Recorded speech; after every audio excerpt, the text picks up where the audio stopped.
ओम नमः शिवाय। ओम नमः शिवाय।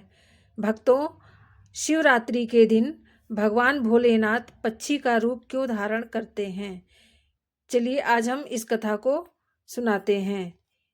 मित्रों, यह एक प्रचलित कथा के अनुसार महाशिवरात्रि की रात भगवान शिव अपने भक्तों की सच्ची भक्ति निष्ठा की परीक्षा लेने के लिए कभी कभी साधारण रूप या फिर विचित्र रूप धारण करते हैं।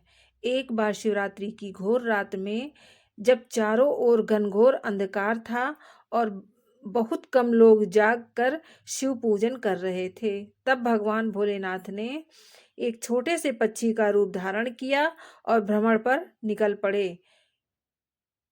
आगे चलकर उन्होंने एक जंगल में देखा कि एक गरीब व्यक्ति लेकिन परम शिव भक्त जंगल में रहता था। उसके पास पूजा के लिए कोई भी सामग्री नहीं थी, कोई भी धन नहीं था, परंतु उसके पास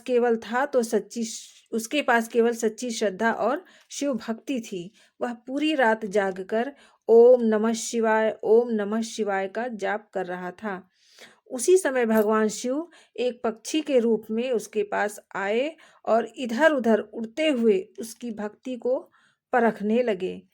कभी वे पत्तों को गिरा देते और कभी आवाज करते ताकि उस भक्ति का ध्यान भंग हो जाए, लेकिन वह भक्त बिल्कुल भी डगमगाया नहीं।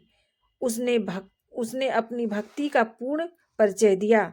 उसने पक्षी को भी शिव का ही अंश मानकर प्रणाम किया और कहा, हे प्रभु, आप किसी भी रूप में आए, मेरी भक्ति बिल्कुल अटल रहेगी।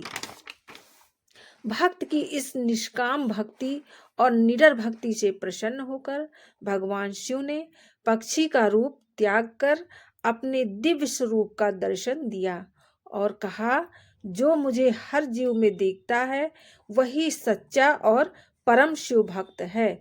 इस कथा से ये संदेश मिलता है कि भगवान शिव रूप नहीं देखते, भाव देखते हैं। हर जीव में शिव का वास होता है।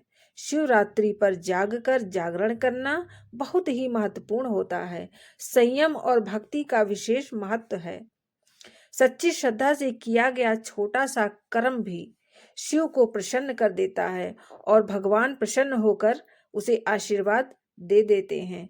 इसलिए कहा जाता है कि हे भक्तों, हर जीव की रक्षा करो, सभी का कल्याण होगा। भगवान भोलेनाथ सब पर प्रसन्न होंगे और सबकी मनोकामना पूर्ण करेंगे। चलिए, हर हर महादेव। ओम नमः शिवाय। भक्तों, इस कथा से हमें ये संदेश मिलता है कि हर जीव की रक्षा करनी चाहिए। हर जीव में भगवान का ही वास होता है। हर जीव को भगवान ने ही बनाया है, इसलिए हर जीव की रक्षा करनी चाहिए। चलिए, ओम नमः शिवाय, ओम नमः शिवाय, ओम नमः शिवाय, ओम नमो पार्वती पते नमः। दोस्तों, महाशिवरात्रि की आप सभी को ढेरों शुभकामनाएं। मित्रों, अगर आपको मेरी ये कथा रोचक लगी हो, थोड़ी भी जानकारी लगी हो इससे, तो आप मेरे इस चैनल को सब्सक्राइब कर लीजिए और इस कथा को लाइक कर दीजिए, एक प्यारा सा कमेंट कर दीजिए और आप मेरे चैनल पर इसी तरह के भक्ति भाव वाले कथा सुनते रहेंगे। चलिए, ओम नमः शिवाय, ओम नमः शिवाय, हर हर महादेव।